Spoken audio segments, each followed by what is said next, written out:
Kia ora, good evening. The Interislander ferry Aratiri has run aground in Picton Harbour. A steering failure saw it hit the shore around 10 o'clock last night.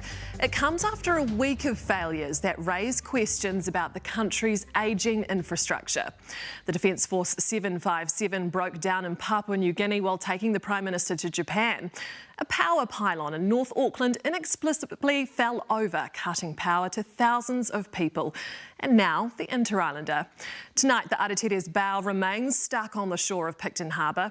There'll be an effort to tow it free at high tide in a few hours.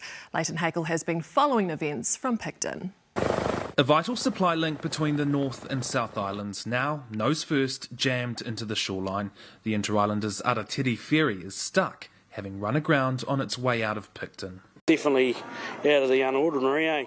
Locals watching from early morning, the safety of those on board, priority number one. Extremely shocking, extremely devastating.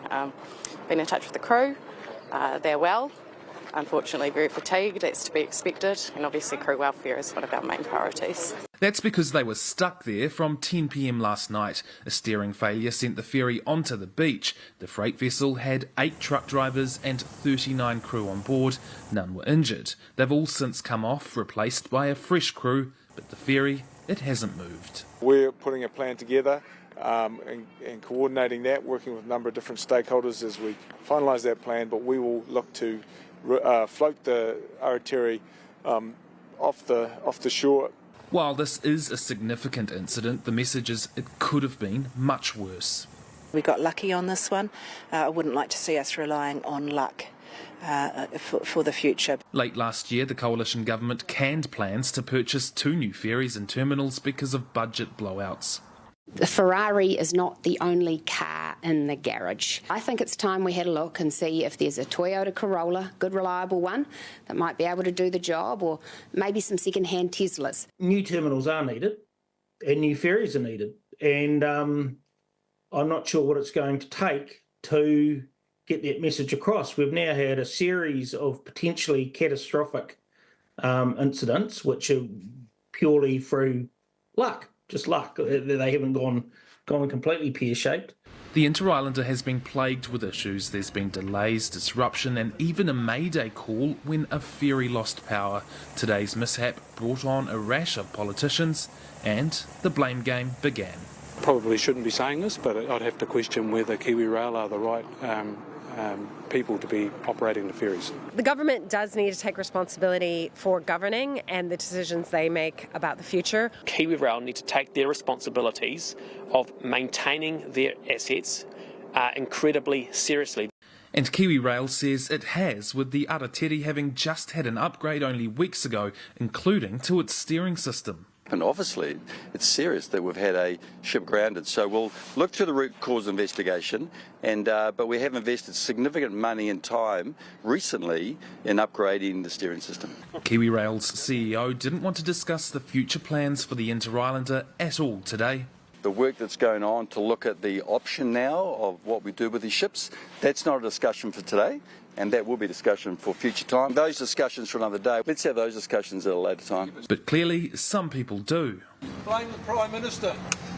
Cancelling the new ferries. The Transport Minister says the call to can the ferries was the right one. Decisions were made. We're committed to the resilience, we're committed to new ships. But he won't give a timeline on when that might be. Marine experts say we cannot wait any longer.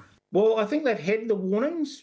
And I think this is the kind of, it can't go any further, because the only place you can go after this warning is an actual catastrophe. A catastrophe appears to have been averted today, but the ferry is still stuck on the shore. Well, Leighton is with us now from Picton. Leighton, what do we know about the refloating plans? Well, Laura, the high tide is expected at around 9 p.m. tonight, so that is when they will try and refloat this ferry. Maritime New Zealand, the Harbour Master and Kiwi Rail are all working together to figure out the best plan to get it off the shore.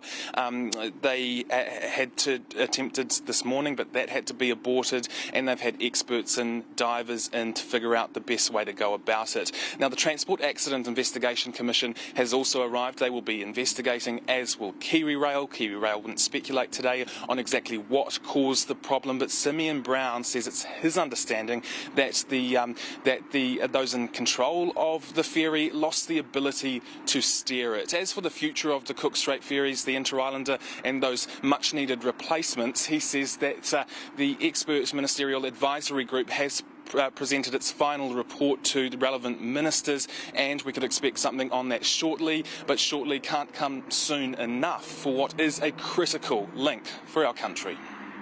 Leighton Hakel, live from Picton. Tēnā koe.